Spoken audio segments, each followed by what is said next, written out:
الله نحمده ونستعينه ونستغفره ونعوذ بالله من شرور أنفسنا ومن سيئات أعمالنا من يهده الله فلا مضل له ومن يضلله فلا هادي له وأشهد أن لا إله إلا الله وحده لا شريك له وأشهد أن محمدا عبده ورسوله يا أيها الذين آمنوا اتقوا الله حق تقاته ولا تموتن إلا وأنتم مسلمون يا أيها الناس اتقوا ربكم الذي خلقكم من نفس واحدة وخلق منها زوجها وبث منهما رجالا كثيرا ونساء واتقوا الله الذي تساءلون به والأرحام إن الله كان عليكم رقيبا يا أيها الذين آمنوا اتقوا الله وقولوا قولا سديدا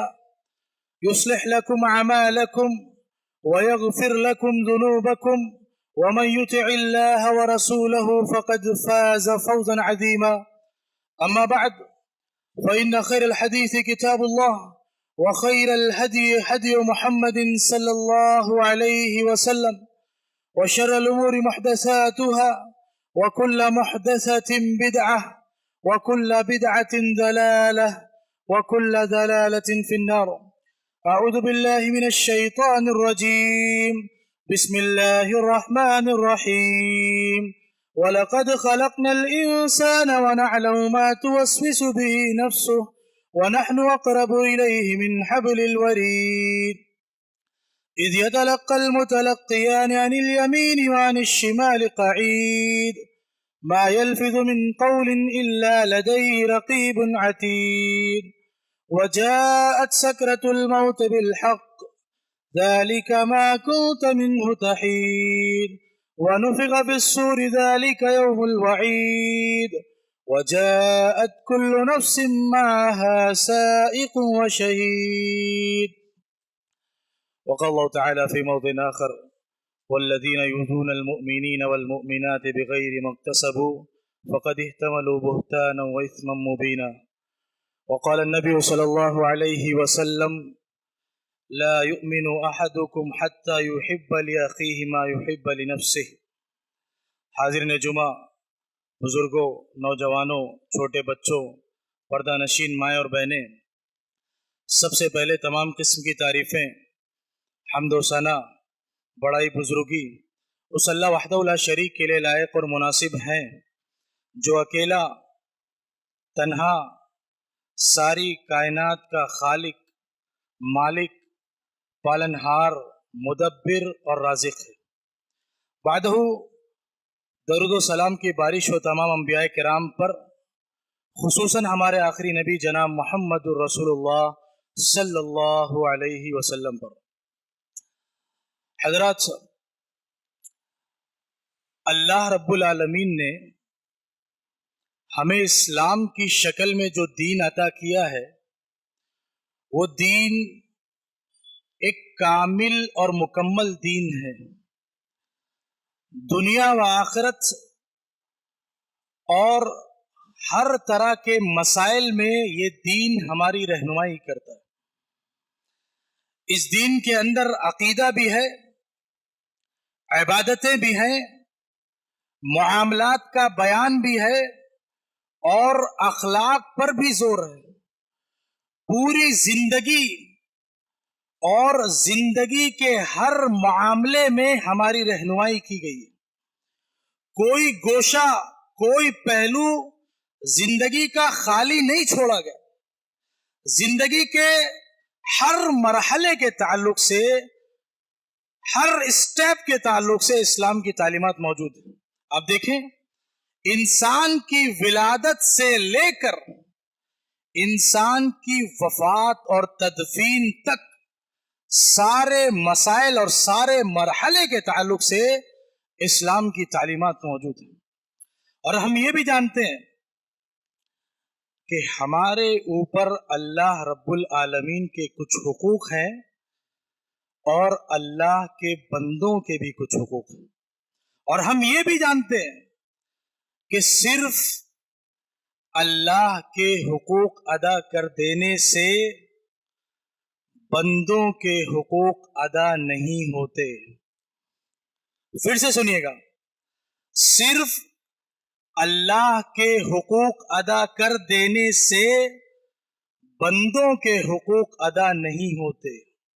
ہمیں اللہ کی بھی عبادت کرنی ہے، اللہ کے لیے نمازیں پڑھنی ہے، اللہ کے لیے روزے رکھنے ہیں، اللہ کو راضی کرنا ہے، ساتھ ہی اللہ کے بندوں کے ساتھ ہمارے معاملات اچھے ہونے چاہیے، انصاف پر مبنی ہونا چاہیے. کسی طرح کی زور زبردستی، زیادتی، کسی کی حق تلفی کرنا، کسی کے اوپر ظلم کرنا، کسی کے ساتھ دھوکہ دھڑی اور بےمانی کرنا، کسی کو ستانا اور ایذا رسانی، شریعت میں ان سب چیزوں کی کوئی گنجائش نہیں.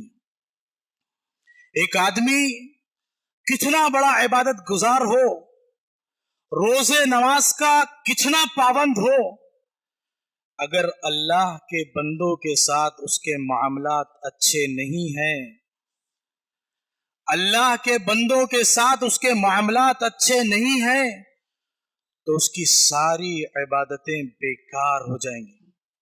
اور ایک وقت ایسا آئے گا کہ اس کی عبادتیں زیرو ہو جائیں گی، صفر ہو جائیں گی. کس وجہ سے؟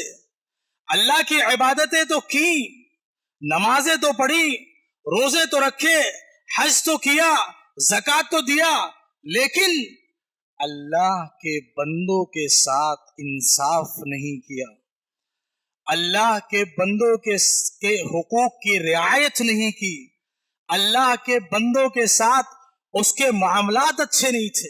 آپ دیکھیں کتنے کتنے طریقوں سے ہم ایک دوسرے پر زیادتی کرتے ہیں، ایک دوسرے پر ظلم کرتے ہیں. کن کن طریقوں سے ہم ایک دوسرے کو پریشان کرتے ہیں، ایک دوسرے کو تکلیف دیتے ہیں، اور کن کن معاملات میں ہم اللہ اور شریعت کی نافرمانی کرتے ہیں. لین دین کا معاملہ ہو، خرید و فروخت کا معاملہ ہو، اس میں دھوکہ دھڑی اور بےمانی کو آپ دیکھیے.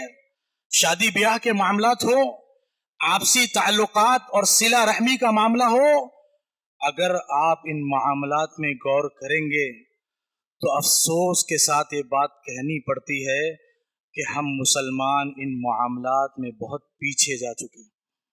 ہم مسلمان یا ہمارا سماج یا ہماری سوسائٹی ان معاملات میں بہت پیچھے جا چکی ہے. کسی کو آگے بڑھتا دیکھ لیں، کسی کو ترقی کرتا ہوا دیکھ لیں، کسی کا کاروبار بڑھ رہا ہے، کوئی ایجوکیشن کے میدان میں آگے جا رہا ہے، کسی کو کوئی عہدہ مل رہا ہے، کوئی ترقی کر رہا ہے، کسی کا بزنس بڑھ رہا ہے. اب بہت سارے لوگوں کے دلوں میں خلبلی مچ جاتی کہ وہ کیسے ترقی کر رہا ہے، وہ کیسے آگے بڑھ رہا ہے، اور ایسے کیسے آگے بڑھ جائے گا، ایسے کیسے ترقی کر لے گا، حالانکہ اس نے اس کا کچھ نہیں بگاڑا. جو آدمی ترقی کر رہا ہے اس نے اس کا کچھ نہیں بگاڑا ہے، لیکن دوسرے کی ترقی دیکھ کر بہت سارے لوگوں کی صحت خراب ہونے لگتی اور اب اس کے پیچھے لگ جاتے ہیں، کسی بھی طرح سے اس کو ڈاؤن کرنے کی کوشش کرتے ہیں. وہ کتنا کامیاب ہوتے ہیں نہیں ہوتے ہیں وہ الگ مسئلہ ہے، لیکن کوشش کرتے ہیں. حسد، جلن، بغض، عداوت، دشمنی، نفرت میں آگے بڑھ جاتے ہیں اور ہر ممکن کوشش کرتے ہیں کہ اس کو ترقی کرنے نہیں دینا ہے، اس کو آگے بڑھنے نہیں دینا ہے، وہ آگے نہیں بڑھ سکتا ہے. جبکہ ہمارے شریعت کی تعلیم کیا ہے؟ ہماری شریعت کہتی ہے کہ ایک دوسرے کے لیے بھلائی کرنے والے بنو، ایک دوسرے کا بھلا چاہنے والا بنو، ایک دوسرے کے لیے کام آنے والا بنو. لیکن ہم کیا کرتے ہیں؟ ہم الٹا کرتے ہیں. اگر ہمیں پتہ چل جائے کسی کے بارے میں کہ کوئی ہمارا بھائی، کوئی ہمارا رشتہ دار، کوئی دوست، کوئی جاننے والا کوئی چیز خریدنے جا رہا ہے، کوئی زمین ہے، کوئی گاڑی ہے، کوئی اور چیز ہے، ہمیں پتہ لگ جائے کہ فلاں آدمی فلاں چیز فلاں پراپرٹی فلاں زمین خریدنے جا رہا ہے، ہم آگے بڑھ کر اس کی ڈیل کو خراب کرنے کی کوشش کرتے ہیں، اس سودے کو خراب کرنے کی کوشش کرتے ہیں کہ دنیا کو وہ چیز مل جائے، اس کو نہیں ملنا چاہیے، کوئی لے لے، کچھ بھی ہو جائے، پیسہ بڑھا کر خود لے لے، لیکن یہ زمین، یہ جائیداد، یہ گاڑی، یہ موبائل، یہ سامان اس کو نہیں ملنا چاہیے۔ یہ ہمارے معاشرے کا ایک عام رجحان بن گیا ہے کہ کوئی اپنے رشتہ دار کو دیکھ رہا ہے کہ ہمارا رشتہ دار کوئی نیا مکان خریدنے جا رہا ہے، ہمارا رشتہ دار کوئی زمین خریدنے جا رہا ہے، ہمارا دوست، ہمارا رشتہ دار کوئی گاڑی خریدنے جا رہا ہے۔ نہیں، وہ کیسے ترقی کرے گا، ہم اس کو ترقی کرنے نہیں دیں گے۔ یہ ہمارے معاشرے اور سماج کا یہ حال ہے، یہ المیہ ہے۔ جبکہ شریعت کی تعلیم کیا ہے؟ شریعت کیا کہتی ہے؟ اللہ کے نبی صلی اللہ علیہ وسلم نے کیا کہا؟ فرمایا لا یبع احدکم علی بیع اخیہ ولا یخطب علی خطبۃ اخیہ، کہ تم میں سے کوئی اپنے بھائی کی بیع پر بیع نہ کرے، تم میں سے کوئی اپنے بھائی کی ڈیل پر ڈیل نہ کرے۔ دو لوگ کوئی سامان خرید رہے اور دونوں لوگ خریدنے میں آگے بڑھ چکے، تقریباً معاملہ اور ڈیل فکس ہونے والی ہے، مکمل ہونے والی، کوئی بھی سامان خرید رہے ہو، اب تیسرا آدمی جا کر اس ڈیل کو خراب کرے، اس ڈیل پر ڈیل کرے، شریعت میں اس چیز کی گنجائش نہیں۔ دو لوگ کوئی سامان خرید رہے ہیں، ابھی بولی لگ رہی ہے، سامان بک رہا ہے مارکیٹ میں، ابھی بولی لگ رہی ہے، کسی نے بات آگے نہیں بڑھائی، کوئی بھی جا کے خرید سکتا ہے، مارکیٹ میں سامان بک رہا ہے سب کے لیے۔ لیکن اگر دو لوگ، ایک دکاندار اور ایک خریدنے والا، دو لوگ اگر اس ڈیل میں آگے بڑھ چکے ہیں، بات چیت ہو چکی ہے، پیمنٹ ہونے والا ہے، تو شریعت اس بات کی اجازت نہیں دیتی کہ اس ڈیل پر جا کر آپ ڈیل کرو۔ آپ کا کوئی بھائی کوئی سامان خرید رہا ہے، اس معاملے میں آگے بڑھ چکا ہے، شریعت میں یہ بات قطعاً جائز نہیں کہ اس ڈیل پر ڈیل کرو۔ اور آگے کیا فرمایا اللہ کے نبی صلی اللہ علیہ وسلم نے؟ وَلَا يَخْطُبْ عَلَى خِطْبَةِ أَخِيهِ، اور کسی کے پیغام پر پیغام نہ بھیجو، کسی کے نکاح کے رشتے کے پیغام پر پیغام نہ بھیجو۔ کسی نے کہیں پر رشتے کا پیغام بھیجا ہے، اس کی بات چیت چل رہی ہے یا بات چیت آگے بڑھ گئی ہے، شریعت اجازت نہیں دیتی کہ آپ اس رشتے پر رشتہ بھیجو۔ کسی نے پہلے سے بھیجا ہوا، دو خاندانوں میں پہلے سے بات چل رہی ہے رشتے کی، اب تیسرے کے لیے بات جائز نہیں ہے کہ رشتے کی بات چل رہی، اس بیچ میں آپ بات ڈال دو، دونوں لوگوں کی بات ختم ہو جائے، دونوں خاندانوں میں رشتہ طے نہیں ہوا، آپ جا کر اپنا رشتہ بھیج دیں، لیکن بات چل رہی ہے، رشتہ چل رہا ہے، یا رشتہ کئی بار آگے بڑھ جاتا ہے، اس پر بھی لوگ بھیج دیتے ہیں۔ ہمارے سماج میں کیا ہے نا کہ ہمیں چیزیں برداشت نہیں ہیں کہ ارے یہ ہمارے بھتیجے کی، ہمارے بھانجے کی اچھی جگہ شادی کیسے ہو جائے، یا فلاں دوست کی، یا فلاں جاننے والے کی، فلاں پڑوسی کو اچھا رشتہ کیسے مل جائے۔ تو ہمارے یہاں کیا ہوتا ہے کہ اگر کسی کا اچھی جگہ رشتہ لگ جاتا ہے تو رشتہ توڑوانے میں لوگ لگ جاتے ہیں، جھوٹ بول کر، مکاری کر کر، بیمانی کر کر، دھوکہ کر کے، کسی بھی طرح۔ تو شریعت کی صاف تعلیم ہے، واضح تعلیم، کہ اگر کسی نے کسی کو رشتے کا پیغام بھیجا ہوا ہے، دو خاندانوں میں، دو فریق میں بات چیت رشتے کی چل رہی ہے، تو آپ کے لیے بات جائز نہیں ہے کہ آپ اس رشتے پر رشتہ بھیجیں۔ اور یہ سب کیا ہے؟ یہ ان چیزوں سے آپس میں نفرت بڑھتی ہے، آپس میں دوریاں بڑھتی ہیں، عداوت بڑھتی ہے۔ اس لیے شریعت نے ہر وہ چیز جس سے دوسرے مسلمان کو تکلیف ہو سکتی ہے، ان چیزوں سے شریعت نے دور رکھا ہے۔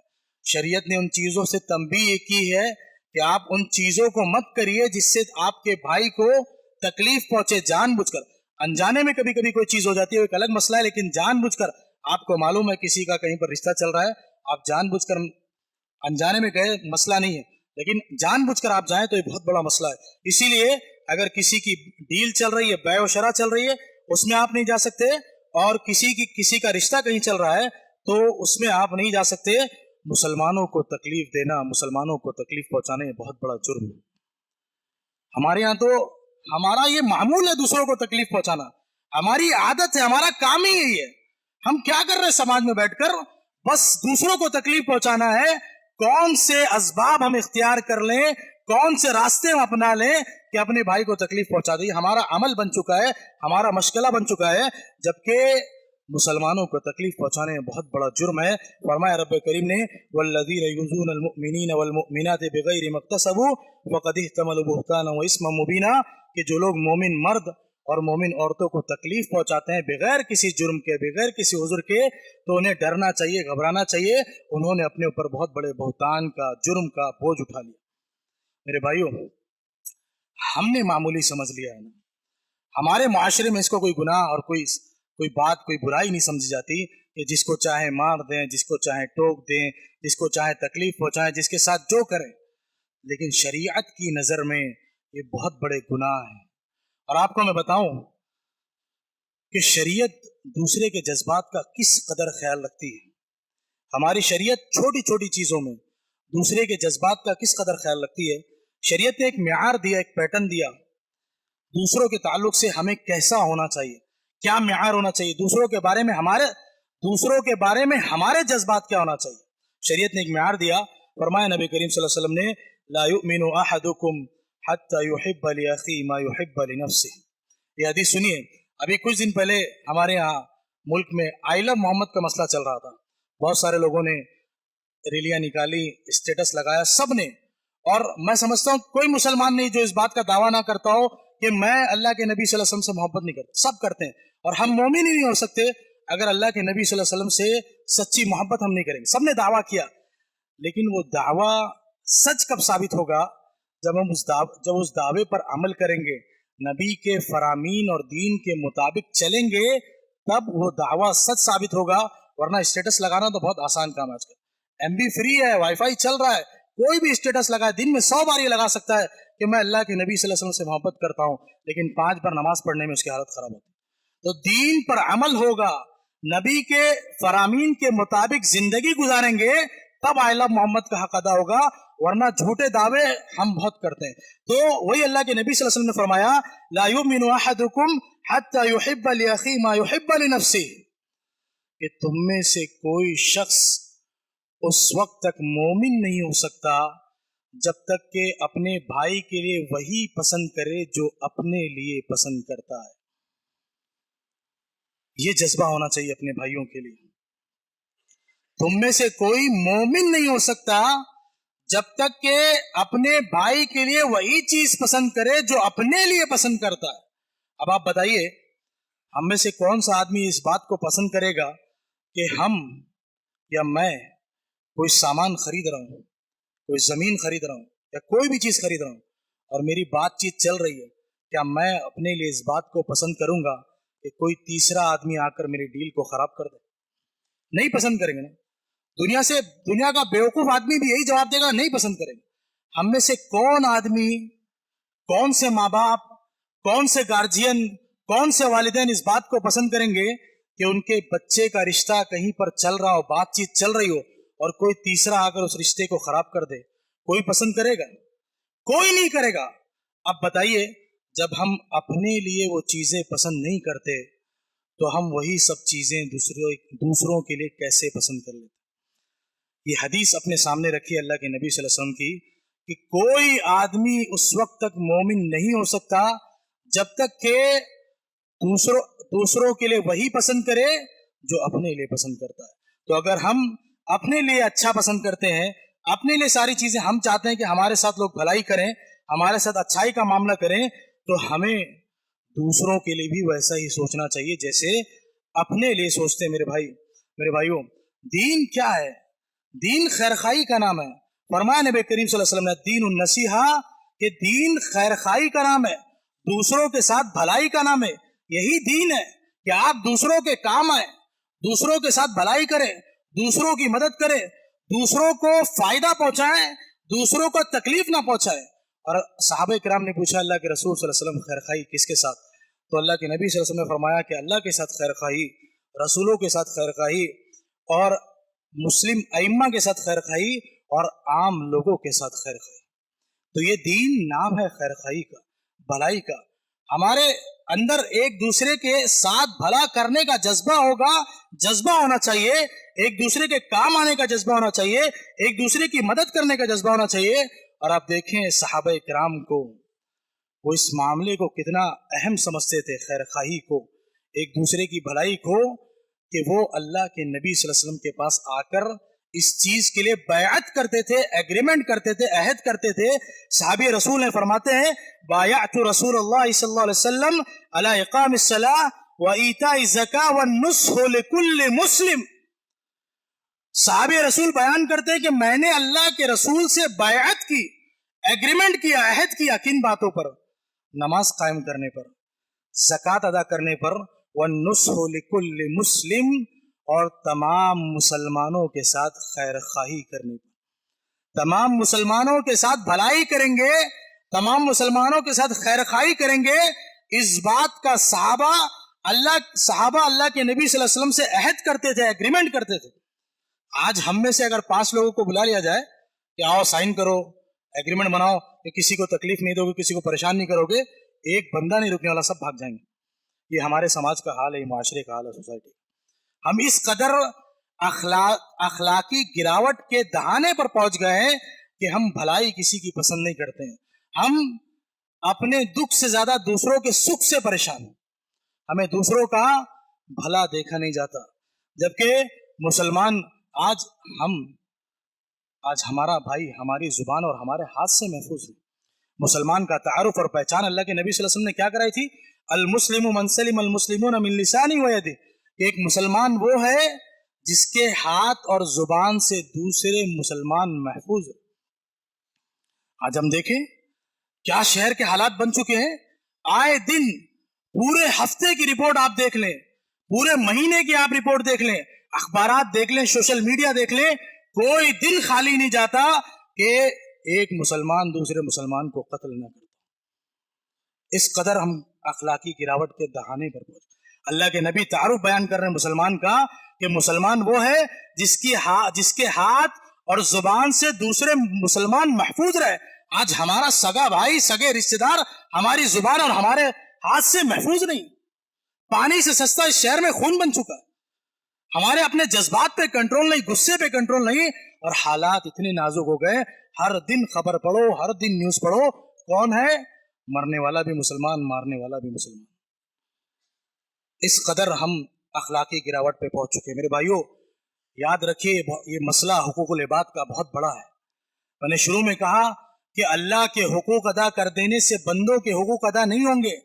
آپ کتنی نمازیں پڑھ لیں، آپ کتنے روزے رکھ لیں، آپ کتنا حج کر لیں، 10 بار عمرہ کر لیں، زکوٰۃ بھرتے رہیں، اگر آپ نے بندوں کے حقوق غصب کیے، بندوں کے حقوق پامال کیے، بندوں کے ساتھ ظلم و زیادتی کی، کسی کا خون بہایا، کسی کا مال ہڑپا، کسی کو مارا، کسی کو تکلیف دی، آپ کتنے اچھے ہوں اللہ کے معاملات میں، اللہ رب العالمین قیامت کے دن آپ کے گریبان کو پکڑے گا اور آپ کو بخشے گا نہیں۔ ایک ایک چیز کا حساب ہونے والا ہے۔ آپ دیکھیں کتنے لوگ جو دنیا میں جو کرتے ہیں اعمال، دنیا میں نتیجہ مل جاتا ہے، اور آخرت میں اگر کئی بار ایسا ہوتا ہے کہ دنیا میں انسان کو، مجرم کو سزا نہیں مل پاتی، لیکن آخرت میں کوئی بچنے والا نہیں ہے۔ ایک ایک پائی کا حساب ہوگا، ایک ایک پائی کا حساب ہوگا۔ آج دنیا میں مار دے رہے ہیں، کاٹ دے رہے ہیں، کسی کو بھی قتل کر دے رہے ہیں، بچ جا رہے ہیں، کیا ہوگا؟ زیادہ زیادہ کچھ سالوں کی سزا ہوگی، بچ جائیں گے، لیکن آخرت میں اللہ رب العالمین بخشنے والا نہیں ہے۔ ایک حدیث سنا کر بات ختم کرتا ہوں۔ حدیث مفلس بہت مشہور حدیث ہے۔ صحابہ کرام سے اللہ کے نبی نے پوچھا کہ کیا تم لوگ جانتے ہو کہ ہم میں مفلس کون ہے؟ صحابہ نے کہا کہ اللہ کے رسول جس کے پاس دینار و درہم نہیں وہ مفلس ہے۔ اللہ کے نبی صلی اللہ علیہ وسلم نے کہا نہیں، ہماری امت کا مفلس وہ ہے جو قیامت کے روز اس حال میں آئے گا کہ اس نے نمازیں پڑھی ہوں گی، روزے رکھے ہوں گے، حج کیا ہوگا، زکوٰۃ دیا ہوگا، لیکن اس کے ساتھ ساتھ، ان اعمال کے ساتھ ساتھ اپنے بھائی کو مارا ہوگا، اپنے بھائی کو تکلیف دی ہوگی، اپنے بھائی پر الزام لگایا ہوگا، اپنے بھائی کو گالی دی ہوگی، اپنے بھائی کا مال ہڑپا ہوگا۔ اس لیے اس کی جو عبادت، شروع میں نے کہا تھا کہ ایک وقت آئے گا کہ انسان کی ساری عبادتیں بیکار ہو جائیں گی اگر وہ حقوق العباد میں صحیح نہیں ہوگا۔ تو قیامت کے روز جن لوگوں کو بھی اس نے تکلیفیں دی ہیں، جن لوگوں پر اس نے ظلم کیا ہے، وہ سارے لوگ اللہ رب العالمین کی بارگاہ میں کھڑے ہوں گے اور اللہ رب العالمین سے اپنا حساب مانگیں گے، اور یہ آدمی جنت میں جاتے جاتے اس کو روک لیا جائے گا اور سارے لوگوں کا حساب اس کو دلوایا جائے گا۔ اور آپ جانتے ہیں قیامت کے روز مرنے کے بعد یہاں سے ہمارے ساتھ بینک بیلنس جانے والا نہیں ہے، وہاں حساب و کتاب اعمال کے ذریعے ہوگا، نیکیوں کے ذریعے. تو ہماری جو نیکیاں ہوں گی ان لوگوں کو دے دی جائیں گی جن پر ہم نے ظلم کیا ہوگا، جن کو ہم دنیا میں تکلیف دیتے ہیں، جن کو ہم پریشان کرتے ہیں، ان لوگوں کو اٹھا کر ہماری نیکیاں دے دی جائیں گی. اور جب نیکیاں ختم ہو جائیں گی تو جو مظلوم ہیں ان کے گناہ اٹھا کر ہمارے اوپر ڈال دیں گے. ظاہر سی بات ہے، آدمی دنیا میں جب ظلم کرتا ہے نا تو ایک آدمی پر ظلم نہیں کرتا، کئیوں پر ظلم کرتا ہے، کئیوں کو پریشان کرتا ہے، کئیوں کو تکلیف دیتا ہے. تو لوگ لائن میں کھڑے ہیں اور حساب و کتاب چل رہا ہے، ہماری نیکیاں اٹھا کر ان کو دی جا رہی ہیں. جب ہماری نیکیاں ختم ہو جائیں گی تو مظلومین کے گناہ اٹھا کر ہمارے اوپر ڈال دیے جائیں گے. اور جب ہمارے پاس سے نیکیاں ختم ہو جائیں گی، گناہوں کا لوڈ ہمارے اوپر آ جائے گا، بوجھ آ جائے گا، نتیجے میں ہم کو اٹھا کر جہنم میں ڈال دیا جائے گا. تو ایک آدمی کتنا عبادت میں اچھا ہو، نمازوں میں اچھا ہو، روزوں میں اچھا ہو، تہجد گزار ہو، پہلی صف کا نمازی ہو، اگر اپنے بھائی کا حق کھاتا ہے، اپنی بہن کی میراث کو کھاتا ہے، اپنے بھائیوں کو تکلیف دیتا ہے، اپنے پڑوسیوں کو تکلیف دیتا ہے، حقوق العباد کی رعایت نہیں کرتا، اس کے سارے اعمال خراب ہو جائیں گے. یہ معاملات بہت خطرناک ہے، جو چھوٹی چھوٹی باتوں پر ہم ایک دوسروں کو مار دے رہے ہیں نا، اور تکلیفیں دے رہے ہیں، پریشان کرے معاملات، یہ دنیا میں بھی ہمارے لیے مصیبت بنیں گے اور آخرت میں اس کے بدلے میں اللہ رب العالمین ہمیں سخت عذاب میں مبتلا کرے گا. لہذا ان معاملات کو اہم سمجھیں اور اپنے آپ کو سدھارنے کی کوشش کریں. اور آخر میں ایک بات کہتا ہوں کہ ہم کم سے کم اتنا تو کریں، اگر ہم دوسروں کو فائدہ نہیں پہنچا سکتے، اپنی ذات سے دوسروں کا بھلا نہیں کر سکتے، ہم اپنی ذات کو دوسرے نہیں بنا سکتے، کم سے کم اتنا کریں کہ اپنی ذات سے دوسروں کو تکلیف نہ پہنچائیں، دوسروں کو پریشان نہ کریں. اللہ رب العالمین سے دعا ہے کہ اللہ تو ہمیں کہنے اور سننے سے زیادہ عمل کرنے کی توفیق عطا فرما. اللہ تعالیٰ تو ہمیں حقوق اللہ کے ساتھ ساتھ حقوق العباد کی بھی ادائیگی کرنے والا بنا. اللہ ہمیں جو لوگ بیمار ان کی بیماری کو دور فرما دے، ہمیں جو لوگ قرضدار ان کے قرض کے مسائل حل کروا دے، ہمیں جو لوگ بے روزگار ان کے روزگار کے مسائل حل کروا دے. آمین. واخر دعوانا الحمد للہ رب العالمین.